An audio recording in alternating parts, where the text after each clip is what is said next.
மங்கோலிய மக்கள் குடியரசு 1924 நவம்பர் 26 மங்கோலிய மக்கள் குடியரசு அதிகாரப்பூர்வமாக நிறுவப்பட்டது. 1911 சீனாவின் கிங் பேரரசு வீழ்ச்சியடைந்த பிறகு அவுட்டர் மங்கோலியா சுதந்திரத்தை அறிவித்தது. போக் கான் என்ற ஆன்மீக தலைவரின் கீழ் மத ரீதியிலான மன்னராட்சி நிறுவப்பட்டது. ஆனால் 1919 சீன படைகள் மீண்டும் மங்கோலியாவை கைப்பற்றின. 1921 சோவியத் யூனியனின் ஆதரவுடன் மங்கோலிய மக்கள் புரட்சிகர கட்சி சீன படைகளையும் பின்னர் ரஷ்யாவின் வெள்ளை இராணுவ படைகளையும் விரட்டியடித்தது. 1921 மங்கோலியா மீண்டும் சுதந்திர நாடாக அறிவிக்கப்பட்டது. ஆனால் கம்யூனிச ஆதிக்கம் அதிகரித்ததால் போக் கான் பெயரளவுக்கு மட்டுமே மன்னராக தொடர்ந்தார். அதிகாரங்கள் அனைத்தும் மக்கள் புரட்சிகர கட்சியிடமே இருந்தன. 1924 மே மாதம் போக் கான் மரணமடைந்தார். இந்த சந்தர்ப்பத்தை பயன்படுத்திக் கொண்ட மங்கோலிய மக்கள் கட்சி மன்னராட்சி முறையை ஒழிக்க தீர்மானித்தது.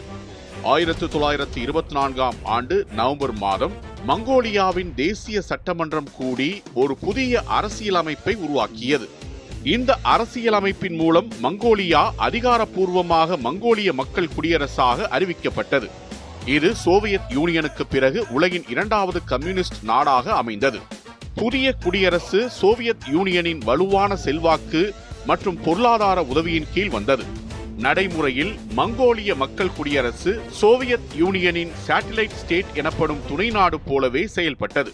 மங்கோலியாவின் புதிய அரசாங்கம் நிலங்களை இணைத்தல், மத குருமார்களின் அதிகாரத்தை குறைத்தல், சோசலிச மாதிரியை பின்பற்றி பொருளாதாரத்தை மாற்றியமைத்தல் போன்ற நடவடிக்கைகளை எடுத்தது.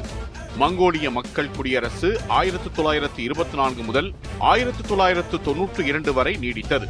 1990களில் சோவியத் யூனியன் சரிந்த பிறகு மங்கோலியா ஜனநாயக சீர்திருத்தங்களை ஏற்றுக்கொண்டது. 1924 மங்கோலிய மக்கள் குடியரசு நிறுவப்பட்டது என்பது பல நூற்றாண்டுகளாக நிலவிய மன்னராட்சியை முடிவுக்கு கொண்டு வந்து சோவியத் யூனியன் மாதிரியின் கீழ் ஒரு கம்யூனிஸ்ட் அமைப்பை அமைத்து மங்கோலியாவை உலக அரங்கில் ஒரு புதிய புவிசார் அரசியல் பாதையில் நிலைநிறுத்திய ஒரு முக்கியமான நிகழ்வாக வரலாற்றில் பதிவானது.